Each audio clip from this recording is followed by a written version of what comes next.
really need to be kind to one another, because when you are kind to one another, you are able to feel. I think the way I look at my husband, he's not well. When I look at my wife, she seems not to be well. What could be, what is going on? Before you judge, sit down with them. Is everything okay? Are you okay? Nowadays I don't think you are okay. I know you, but you are not yourself. Something is not right. You are able to hear what they are going through. But when you are not kind, when you are selfish, all about you, someone can die in your hands without you knowing. They are going through a lot. There are so many chronic disease nowadays, and people are going through it. There is depression. Someone can be depressed. I remember for me, when I lost my son and I had my daughter in the incubator, I was so depressed. I was going through a lot. It took someone to understand that my wife is not fine. I remember one day we were in the Nakasero apartments. Then we went, like after the apartment, we went to the hospital. We checked on the baby. To me, I thought I was okay, but I was dying inside. And then after checking on the baby, I remember doing kangaroo and stuff like that. Then it was like, okay, let's go home. I want to thank God that we walked that journey together. So as we were going home, I remember we parked somewhere and they were buying drinks. I wanted to drink, but I was going through a lot as a person. I was really going through a lot. I had a lot of, because I was wondering whether my daughter will survive. My son has passed on. I've waited for 8 years. Things were so much. So we reached home.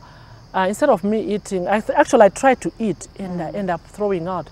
My husband was quick, was the first person to run. I was like, what's going on? You're not pregnant anymore. Why are you throwing out? Because all my pregnancy I was just throwing out. It was like, why? Because he walked this journey with me.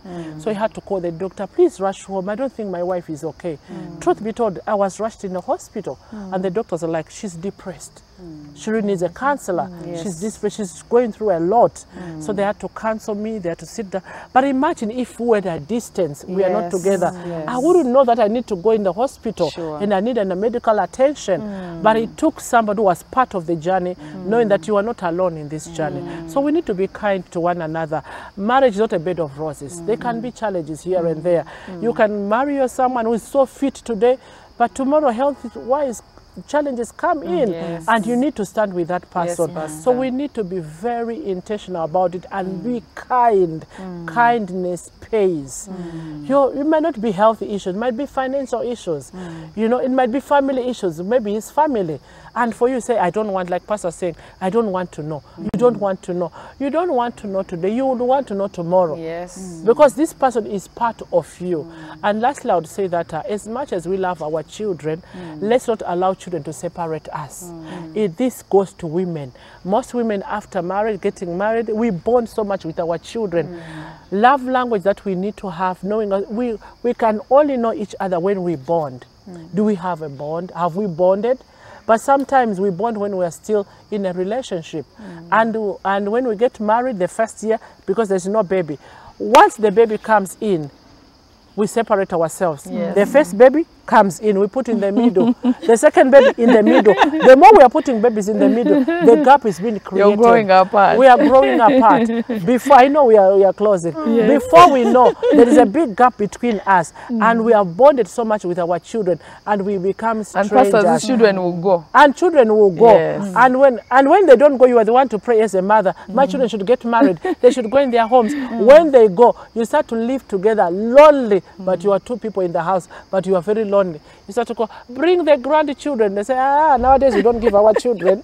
We want to go to Dubai with our children. We want to go to Canada with our children. And you remain two people who are living together in one roof, but you are strangers. Please, husband and wife, bond. Don't allow children to separate you. Children, we love them. They're the fruits of the marriage. But they come here, we remain one like this. Two people shall become one. Thank you so much, Pastor Cindy. I think those were her closing remarks. We cannot push it any further.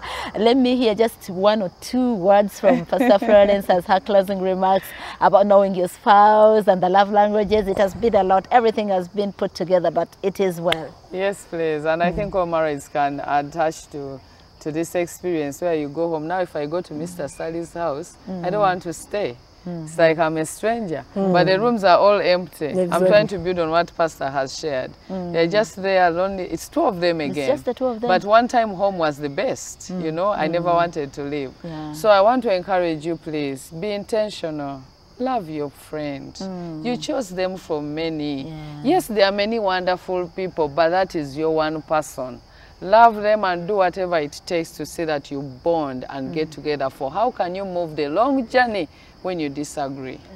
Thank you so much. It has been a wonderful time having you ladies on the set. Thank you for the counsel. Thank you for the experiences. It is not easy for one to share their experiences. So I want to tell our dear audience that you are so much loved and privileged to have such people who can share their experiences. And we keep learning, and yeah, we walk the journey. The program has been Life Connect. We cannot push it any further. Eva is my name. Catch up next time. Thank you.